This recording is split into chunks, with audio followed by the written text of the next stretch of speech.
우리 옆에 분과 서로 축복하시죠. 잘 되고 있습니다.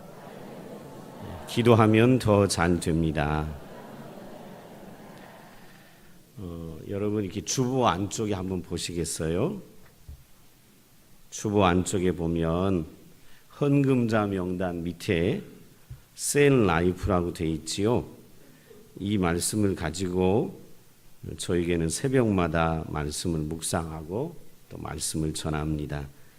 여러분도 이 셀 라이프를 보시고 매일매일 하나님의 말씀을 묵상하고 그 말씀을 마음에 두고 매일매일 사셨으면 좋겠습니다.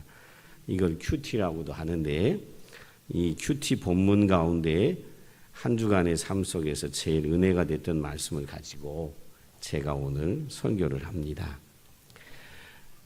교회에서 많이 듣는 단어 중에 하나가 복입니다. 복. 그것만큼 좋은 단어는 없을 것입니다. 그러나 많은 성도들이 복에 대하여 오해하고 있습니다. 여러분, 성도에게 가장 큰 복은 뭘까요? 저는 오늘 그것에 대해서 여러분과 말씀을 나누려고 합니다. 오늘 본문의 이야기는 다윗이 성경을 안 읽은 사람도 아는 이야기입니다. 다윗이 블레셋의 큰 장수였던 골리앗이라는 사람을 죽이고 전쟁에서 돌아오게 됩니다. 바로 다윗이 이 블레셋 사람을 죽이고 전쟁에서 돌아온 이후에 있었던 이야기를 오늘 성경은 우리에게 말씀해 주고 있습니다. 이스라엘 군대가 블레셋과의 전쟁에서 승리하고 돌아옵니다. 이때 이스라엘 백성들이 쫙 길가로 나옵니다. 고대 국가에는 그랬지요. 고대 국가에는 승전에서 돌아오는 군대들을 백성들이 막 환영을 했습니다. 이때 전쟁에서 돌아오는 이스라엘 군대와 다윗을 이스라엘의 여인들이 다 나와 노래하며 춤추며 돌아오는 사람들을 환영합니다. 근데 환영하는데 여인들이 하는 말이 있었습니다. 그 노래 가사가 이거였습니다. 사울이 죽인 자는 천천히요, 다윗이 죽인 자는 만만이로다 라고 얘기를 합니다. 여러분, 여기 사울은 이스라엘의 왕을 얘기하고 다윗은 이제 이스라엘의 표현을 어떻게 해야 될지 모르겠는데 이제 초급 장교와 같은 사람입니다. 막 전쟁을 경험해 본 초급 장교 같은 사람이에요. 근데 왕한테는 이스라엘 백성들이 노래하기를 천천히라고 하고 이제 막 장수가 된 다윗한테는 만만이라고 노래하니 이 노래 가사를 듣는 사울 왕이 심히 불쾌한 것이었습니다. 그리고 그날 이후로 사울 왕은 이제 막 장수가 된 다윗을 시기하고 주목하여 봅니다. 여러분 한번 잘 보시죠. 8절 한번 보세요. 사울이 그 말에 불쾌하여 심히 노하여 이르되 다윗에게는 만만을 돌리고 내게는 천천만 돌리니 그가 더 얻을 것이 나라 말고 무엇이냐 하고 그날 이후로 사울이 다윗을 주목하였더라. 그냥 주목했다는 게 그냥 보기만 했다 이게 아닙니다. 사람들이 나보다 이제 막 장수가 된 어린 장수 다윗을 더 노래해? 저놈 두고 보자 이 말입니다. 주목했다 이 말이. 여러분 근데 여기서 우리가 살아가면서요 말을 참 잘해야 합니다.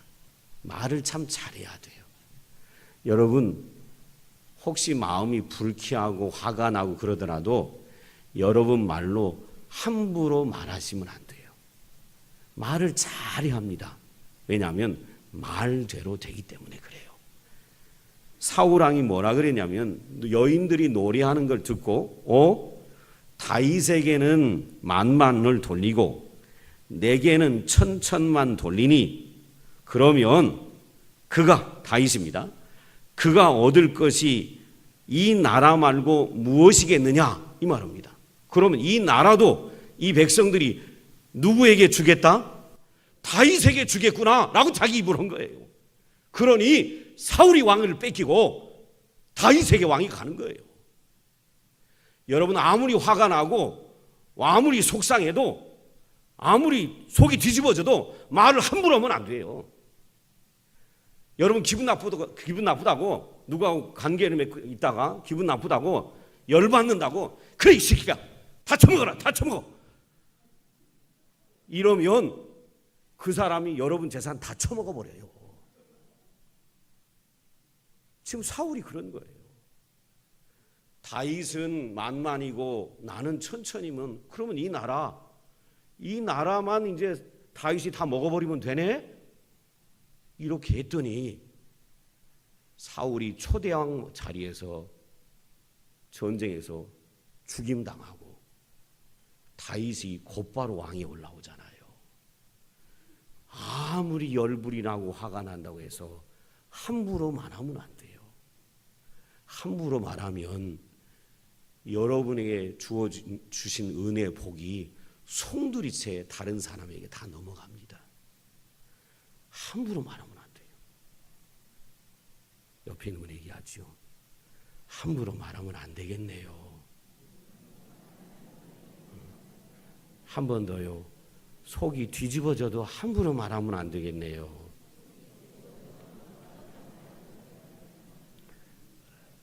사기꾼이 여러분 거 다 처먹으려고 그래요. 그런다고 열났다고 화났다고 뭐가 틀어져서 저놈이 사기꾼인데 우리들이 약속했는데 저놈이 다 내 걸 먹으려고 그럴 것 같아 느낌에 그런다고 열난다고 이놈아 다 처먹어라 그러면 그 사기꾼이 사기쳐서 다 가져가 버려요. 이렇게 얘기하시죠. 네가 아무리 나를 속이려고 해도 너는 나를 속일 수가 없어. 하나님이 나를 다 보호하고 지키고 계셔. 이렇게 얘기하지 처먹어라 이러면 안 돼요. 함부로 얘기하면 안 됩니다. 사울은요 속에서 화가 나고 시기가 나고 질투가 나니까 마음에서 막 증오가 끓어오르니까 하지 말아야 할 말을 쏟아냅니다. 여러분, 다윗이 여인들로부터 이런 칭찬을 들을 수 있었던 이유가 뭐지요? 다윗이 블레셋과의 전쟁에서 승리했던 이유가 뭐냐라는 겁니다. 그것은 하나님이 다윗과 함께 하셨기 때문에 그렇습니다. 그런데 하나님은 사울과는 함께 하지 않았기 때문에 사울의 마음은 시기, 증오, 분노로 가득 찼던 것이지요. 이 자리에 나와 예배하는 성도 여러분 기억하십시오. 하나님이 함께하지 않는 가운데 사는 성도는요 세상을 살아갈 때 두렵습니다. 불안합니다. 그리고 염려 가운데 살 수밖에 없습니다. 왜냐하면 하나님이 돌보시거나 인도하지 않기 때문에 사울처럼 불안과 염려와 두려움에 사로잡혀 살 수밖에 없습니다. 이 일이 있고 난 다음 날 이튿날이라고 성경은 얘기합니다. 여러분 10절 한번 보시죠. 10절. 그 이튿날 하나님께서 부리시는 악령이 사울에게 힘있게 내렸다라고 얘기합니다. 여러분 마음속에 누구를 향하여 시기, 분노, 증오를 하니까 곧바로 찾아온 존재가 있었습니다. 누구였죠? 사단이었습니다. 마귀였습니다. 기억하십시오. 마귀는 시기하고 증오하고 분노하는 사람들의 마음속에 그 사람이 느끼지도 못하는 상태에서 그 사람 마음속으로 쑥 들어옵니다. 마귀는 끊임없이요 성도의 마음에 악한 마음이 드러날 때 그 마음을 파고 들어옵니다. 그래서 성경은 이렇게 얘기하지요. 분을 내되 해가 지도록 분을 내지 마라. 해지기 전에 속상한 일이 있어도 그 속상한 일을 해지기 전에 뭐 하라는 거예요? 다 풀어라 이 말입니다. 풀지 않고 있으면 그 마음속에 누가 들어오요? 사단이 들어와요. 사단이 들어와서 사울을 어떻게 하게 만들었냐면 사울이 정신적인 고통을 느낄 때마다 다윗이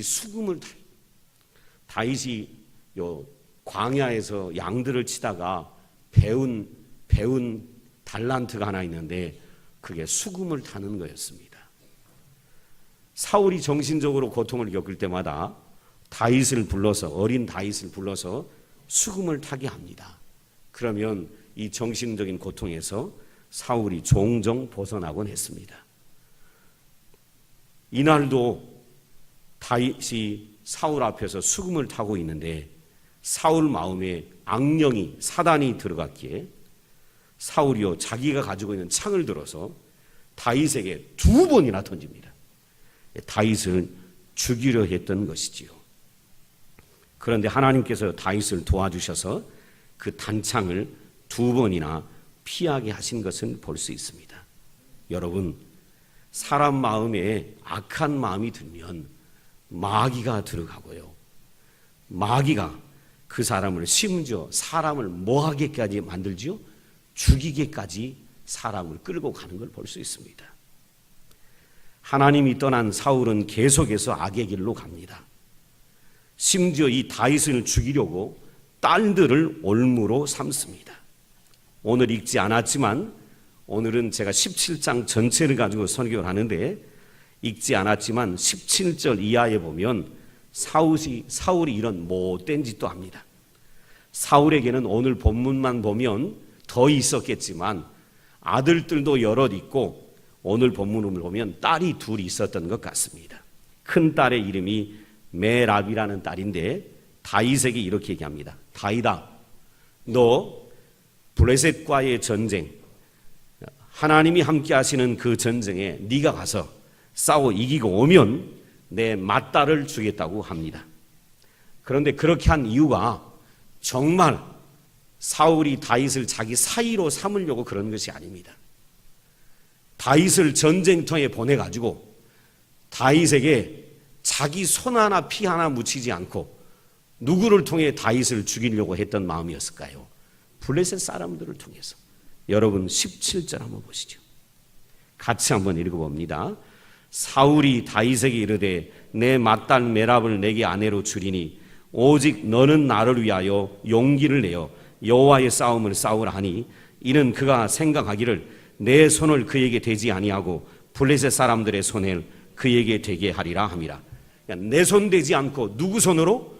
블레셋 사람 손으로 다윗을 뭐 하겠다는 겁니까? 죽이겠다는 겁니다. 이 사단이 지배하고 있으니까 끊임없이 악이 가득 찬 생각에 사로잡혀 갑니다. 그리고 이 주겠다는 딸을 줘야 할 시점이 되자 다윗에게 이 딸을 주지 않고 다른 사람에게 줘버립니다. 19절 한번 보시죠. 사울의 딸 메랍을 다윗에게 줄 시기에 무올라 사람 아드니엘에게 아내로 주었더라. 그러니까 다윗을 충동질해서 끊임없이 어디로 보내려고 해요? 전쟁터로 보내요. 그래서 다윗을 뭐 하려고 해요? 죽이려고 해요. 자기 손에는 피를 묻히지 않고. 다윗을 죽이는데 누구까지 동원하는 거예요? 딸들까지 동원하는 거예요.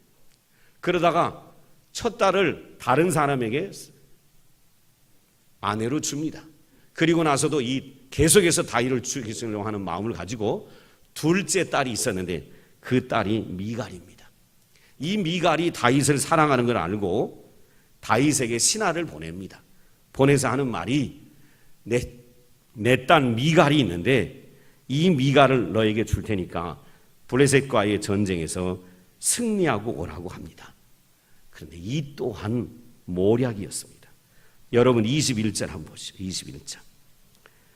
스스로 이르되 내가 딸을 그에게 주어서 그에게 올무가 되게 하고 블레셋 사람들의 손으로 그를 치게 하리라. 둘째 딸도 주겠다는 이유가 뭡니까? 다윗을 누구 손으로 죽이겠다? 블레셋 사람의 손으로 죽이겠다는 것입니다. 그러면서 이것만 해오면 주겠다고 합니다. 블레셋 사람 남자들의 포피 100개를 배워라 이 말입니다. 여러분 참 이런 건 민감한 얘기라 그 어떻게 얘기를 해야 되지? 포피 아시지요?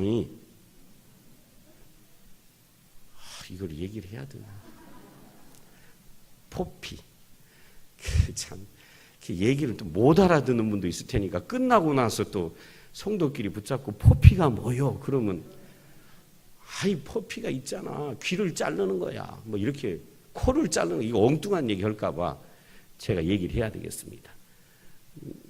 남자의 성기 꼬추에는 미안합니다. 껍데기가 덮여 있습니다. 그 껍데기를 100개를 잘라오라는 겁니다. 여러분 남자 꼬추에 껍데기 100개 잘라오려면 블레셋 사람들이 내 꼬추 껍데기 100아 그럴 사람 있어요? 없지요. 블레셋 사람들의 꼬추 포피 100개 잘라오려면 어떻게 해야 돼요? 죽여야 돼요. 블레셋 사람들을 죽여야 돼. 쉽게 말하면 블레셋 사람과 뭐 해야 돼요? 전쟁해야 돼요. 전쟁하다 보면 다윗이 뭐예요? 죽임 당하겠지요. 1대 100 되겠어요? 다윗을 뭐 하려고 하는 거예요? 죽이려고 그런 모략을 피는 거예요. 사울 왕이. 여러분 한번 보시죠. 25절. 사울이 이르되 너희는 다윗에게 이같이 말하기를 왕이 아무것도 원하지 아니하고 다만 왕의 원수의 보복으로 블레셋 사람들의 포피 100개를 원하신다 하라 하였으니 이는 사울의 생각에 다윗을 블레셋 사람들의 손에 죽게 하리라 함이라. 여러분 하나님 떠난 사울이 얼마나 악했는지 모릅니다. 악했는지 몰라요. 자기 딸들을 이용해서 이제 한 나라의 막 어린 장수가 된 저 다윗을 죽이려고 온갖 계략을 씁니다. 기억하셔야 합니다. 하나님 떠나면 사람들이요 악인데도 불구하고 악인 줄 모르고 무한정 파멸의 길로 갑니다. 그래서요 성경은 우리에게 이렇게 가르칩니다. 성도는 악한 데 미련한 자가 되고 선한 데 지혜로운 자가 되라고 가르칩니다. 여러분 평안의 가족 여러분 악한 데는 미련한 분들이 되세요. 어떻게 하면 저 사람을 끌어내릴까? 어떻게 하면 저 사람을 짓밟을까? 어떻게 하면 저 사람 다 망하게 만들까? 계속 이 생각하고 있는 것은 악한 데 지혜로운 거예요. 그러면 하나님이 그런 사람을 기뻐하지 않습니다. 신자는 악한 데 미련해야 돼. 용서하고 들으세요. 이 사람 저 사람한테 얻어 터져도 속임 당해도 바보 같아도 계속 악한데 뭐 하는 거예요?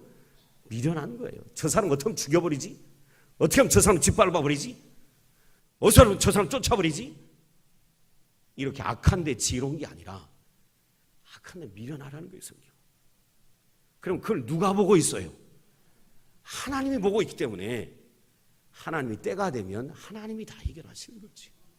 하나님이 해결하시죠. 저를 따라하시죠. 악한데 미련하고 선한데 지혜로운 자가 되자. 선한 일은 어떻게 하면 더 하나님 기뻐하시는 일을 할까? 어떻게 하면 하나님 영광을 위한 일을 할까? 어떻게 하면 이웃을 돕는 일을 할까? 이런 일에는 지혜로워야 되고 남을 헛들고 미워하고 끌어내리고 이런 일에는 미련한 자가 되라는 거예요. 근데 사울은 하나님이 떠나니까 악한 데만 지혜로운 거예요. 어떻게 하면 저 다윗을 죽일까? 그리고 자기 딸들까지 이용하는 것입니다. 여러분 딸들을 다윗에게 아내로 줍니다. 그리고 그 다윗 사이가 된 다윗을 전쟁터에서 죽입니다. 그러면 내 딸들은 뭐가 됩니까? 과부가 되잖아요. 얼마나 불행한 내 자녀들의 삶이 되겠어요. 내 자녀들의 인생은 어찌 되든지 말든지 오직 내 눈에 가시 같은 다윗만 죽이겠다는 것입니다. 얼마나 악한지 모르죠. 사람이 악해지면 앞뒤 분간을 못하게 되는 거예요.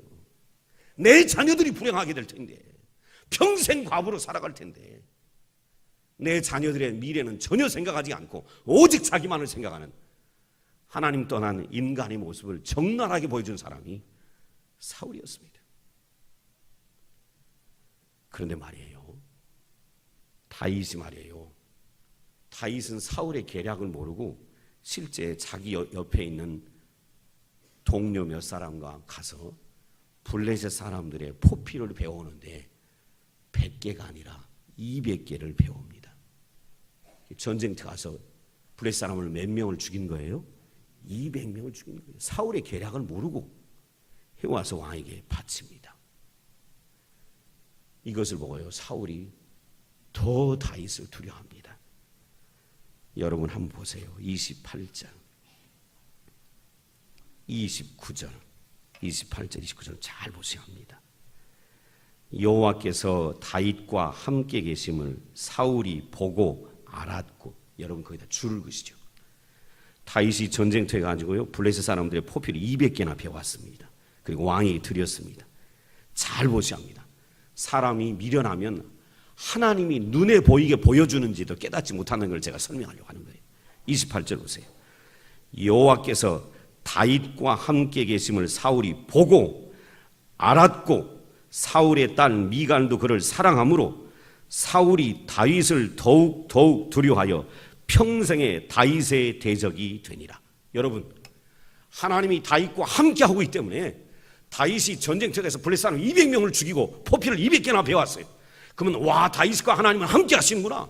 하나님은 다윗을 통해 일하시고 계시구나. 하나님은 다윗을 지키고 보호하고 계시구나. 이걸 눈으로 보고 알았어요. 알았으면 다윗을 죽이려 해야 돼요.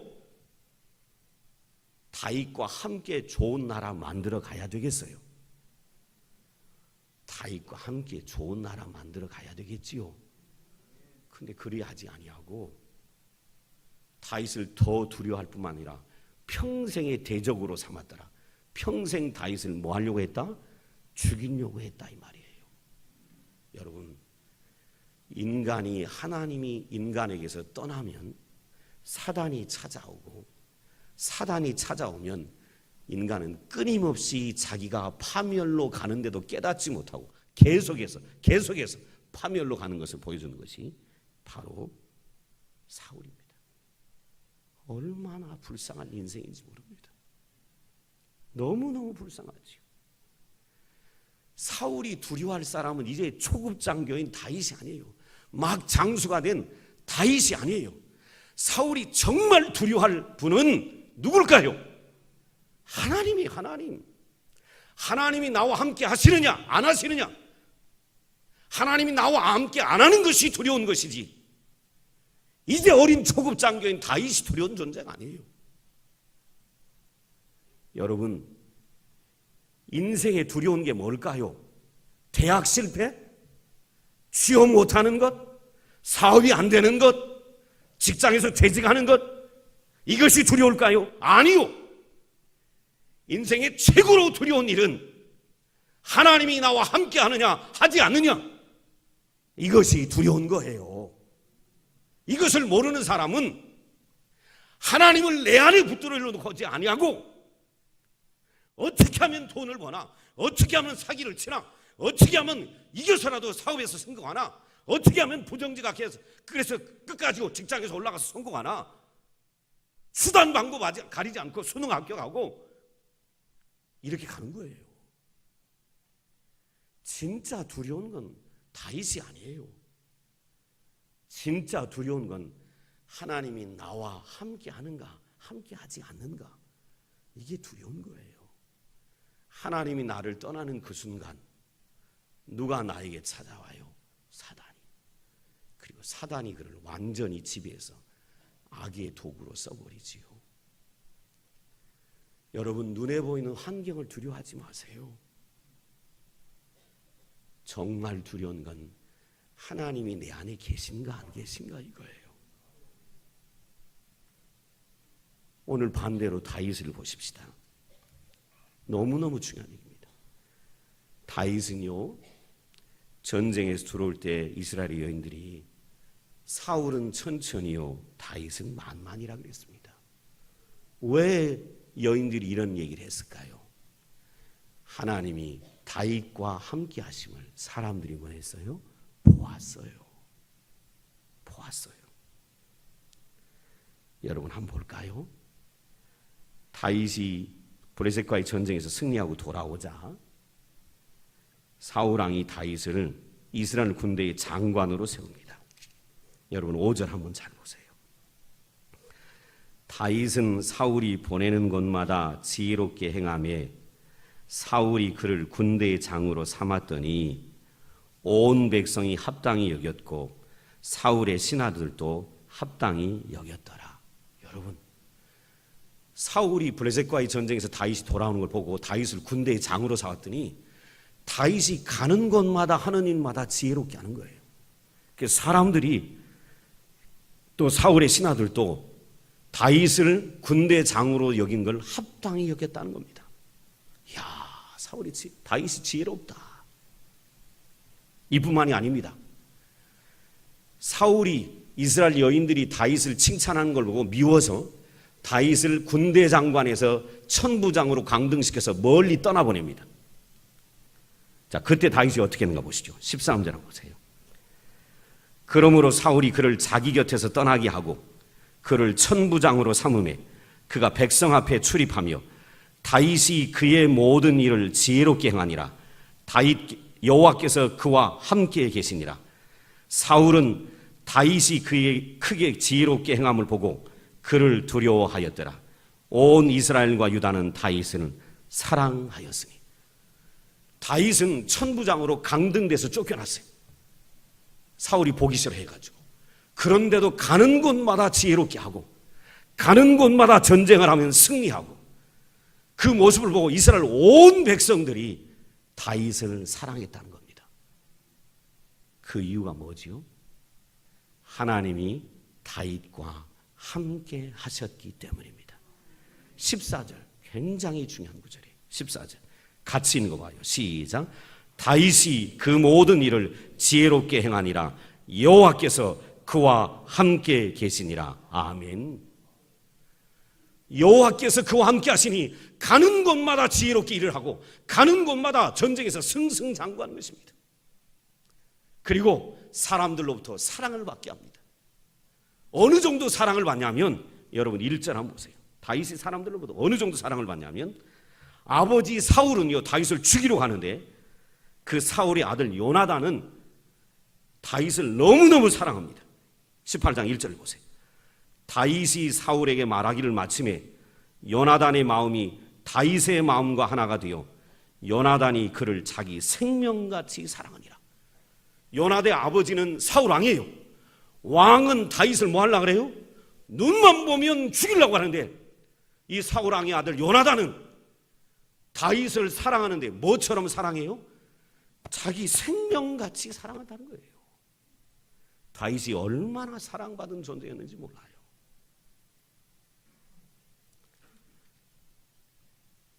여러분, 다윗이 지혜롭고 승승장구했던 이유는 하나님이 다윗과 함께 하셨기 때문에 그렇습니다. 오늘 나와 예배하는 평안의 가족 여러분 기억하십시오. 하나님이 함께 하시면 세상의 끊임없는 유혹과 사단의 공격에서 승리할 수 있습니다. 그러므로 우리 늘 하나님 안에 있어야 돼요. 골로새서 2장 3절에 이런 말씀이 있어요. 그리스도 안에 지혜와 지식과 모든 보화가 감추어져 있느니라. 디모데후서 3장 15절에 그리스도 안에 구원에 이르는 지혜가 있느니라. 여러분, 저와 여러분이 그리스도 안에 있어야 합니다.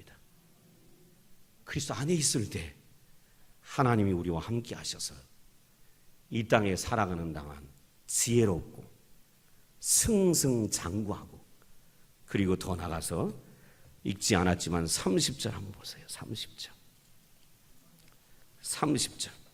같이 한번 읽어보시죠. 시작. 블레셋 사람들과의 방백들이 싸우러 나오면 그들이 나올 때마다 다윗이 사울의 모든 신하보다 더 지혜롭게 행하며 이에 그의 이름이 심히 귀하게 되니라. 여러분, 지혜롭게 행할 뿐만 아니라 승승장구할 뿐만 아니라 이스라엘 모든 사람들이 다윗을 어떻게 여겼어요? 존귀히 여겼다는 것이죠. 로마서 8장 28절에 이런 말씀이 있죠. 사랑하는 자, 하나님을 사랑하는 자, 곧 그 뜻대로 부르심을 받은 자들에게는 모든 것이 합력하여 선을 이루느니라. 아멘. 하나님이 다윗과 함께 하니까 다윗은 모든 일을 지혜롭게 합니다. 전쟁에서 승승장구합니다. 이스라엘 백성들의 사랑받는 정도가 아니라 존귀 여김을 받습니다. 모든 것이 합력하여 선을 이루는 걸 볼 수 있습니다. 여러분, 복이 뭡니까? 복은요, 하나님이 나와 함께 하시는 것입니다. 우리가 두려워할 것은 하나님이 지금 나와 함께 하느냐, 하나님이 지금 나와 함께 하지 않느냐, 이걸 분별하는 것이 중요합니다. 오늘 보았던 12절 한번 보세요. 왜 이렇게 사울은 악한 길로 가고 다윗은 승승장구할까요? 그걸 단적으로 보여주는 한 구절이 있어요. 12절 같이 읽죠. 시작. 여호와께서 사울을 떠나. 자, 하나님은 사울을 뭐 했다고요? 떠났다. 그 다음 보시죠. 시작. 다윗과 함께 계심으로 사울이 그를 두려워한지라. 왜 다윗만 보면 사울이 벌벌 떨어요? 그 이유는 사울에게는 하나님이 떠났고 다윗과는 하나님이 함께 하시니까 사울이 다윗을 벌벌 두려워 떠고 죽이려고 하는 것입니다. 저는 오늘 나와 예배하는 성도들에게 도전합니다.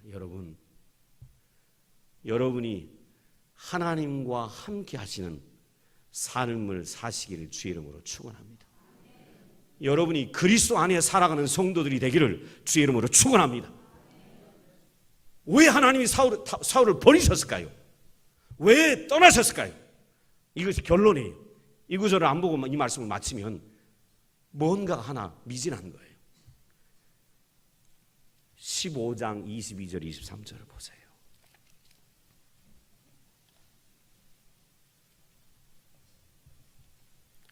15장 22절 23절 같이 천천히 읽습니다. 사무엘이 이르되 여호와께서 번제와 다른 제사를 그의 목소리를 청종하는 것을 좋아하심같이 좋아하시겠나이까? 순종이 제사보다 낫고 듣는 것이 순양의 기름보다 나으니. 지금 사무엘이 사울에게 하는 얘기입니다. 하나님 말씀대로 행하지 않았던 사울에게 하는 얘기예요. 23절 잘 보셔야 합니다. 잘 보세요. 이는 거역하는 것은 점치는 것과 같고. 수도. 여러분, 하나님 말씀을 듣지 않고 불순종하는 건 뭐 하는 것과 같다? 점치는 것과 같다. 하나님 말씀 듣지 않는 것은 점치는 것과 같아요. 점쟁이에게 가는 것과 똑같아요. 여러분이 교회 나오지만, 귀로 하나님 말씀을 듣지만 순종하지 않으면 점쟁이에게 나오는 것과 똑같아, 이 말이에요. 그 다음 마저 보세요. 완고한 것은 사신 우상에게 절하는 죄와 같음이라. 여러분, 완고한 것, 하나님 말씀을 듣되 따라 행하지 않은 마음이 완고한 이것은 누구에게 절하는 것과 같다? 우상숭배. 여러분 기억하셔야 합니다. 말씀을 듣고 순종하지 않는 것은 점치는 것과 똑같고 우상숭배하는 것과 똑같다, 이 말이에요. 우린 점쟁이 우상숭배하는 자들 보면 저런 돌대가리 이렇게 얘기하는데, 아니요. 말씀을 듣고도 행하지 않는 우리가 그런 자와 똑같다는 거예요.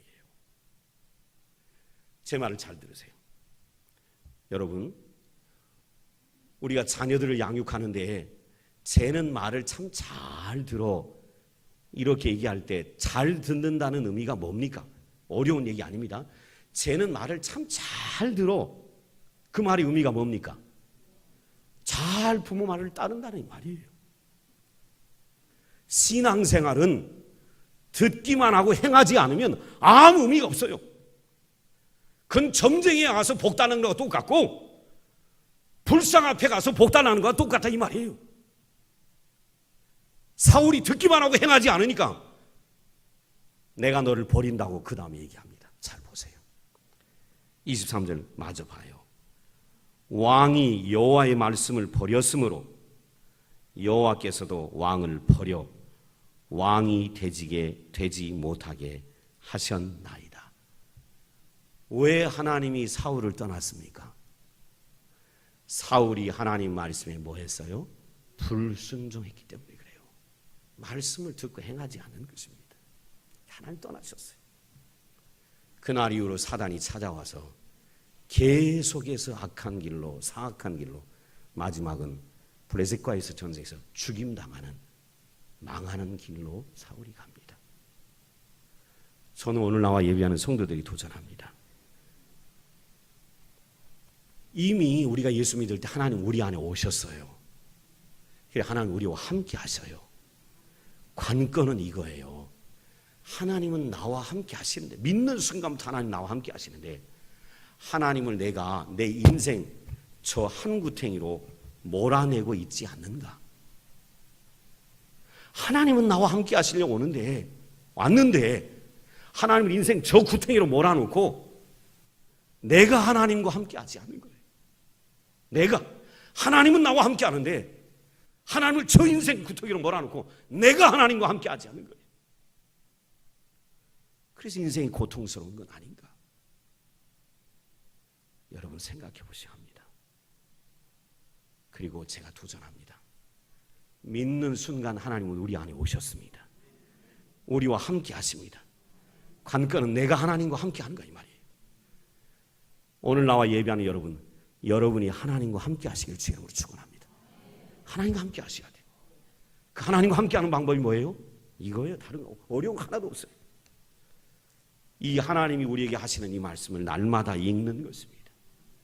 그리고 이 말씀을 따라 살려고 하는 것입니다. 인간인지라 100% 못 살 것입니다. 완벽할 수 없습니다. 그러나 하나님 말씀대로 살려고 하는 것, 그것이 내가 하나님과 함께 하는 것이고 그 함께 하는 자에게 복이 있는 것입니다. 제가 여러분에게 묻습니다. 여러분, 자녀들이 부모가 하는 말대로 다 듣습니까? 다 들어요? 안 듣지요? 그런데 이 아이는 부모 마음에 내가 말만 하면 이 아이는 그래도 들으려고 해. 그러면 이 아이는 부모 마음에 어떻습니까? 흡족하지, 흡족해. 그와 똑같습니다. 그와 똑같아요. 내 아이가 부모 말을 다 듣지 못하지만 내 아이가 부모 마음을 이해하고 따라가려고 하는 그 모습 보고 부모는 그 아이를 보고 너무 기쁘고 가진 거 다 주고 싶은 것입니다. 신자도 똑같은 것이요. 하나님이 이미 우리 안에 와 계십니다. 내가 하나님과 함께 하는가 이 말입니다. 내가 그분의 말씀을 읽고 그분의 뜻을 따라 살려고 하는가 이 말입니다. 그렇다면 이미 우리는 복 있는 자고 우리의 삶은요 가는 곳마다 승리하게 되고 하나님 우리를 존귀케 만들어 주실 거예요. 하나님이 함께 하심이 복입니다. 기도하십시다. 아버지, 오늘 나와 예배하는 우리 성도들이 깨닫도록 도와주옵소서. 그 무엇이 복이 아니라 하나님이 함께 하심이 복임을 알도록 은혜 내려 주옵소서. 예수님의 이름으로 기도드리옵나이다. 아멘.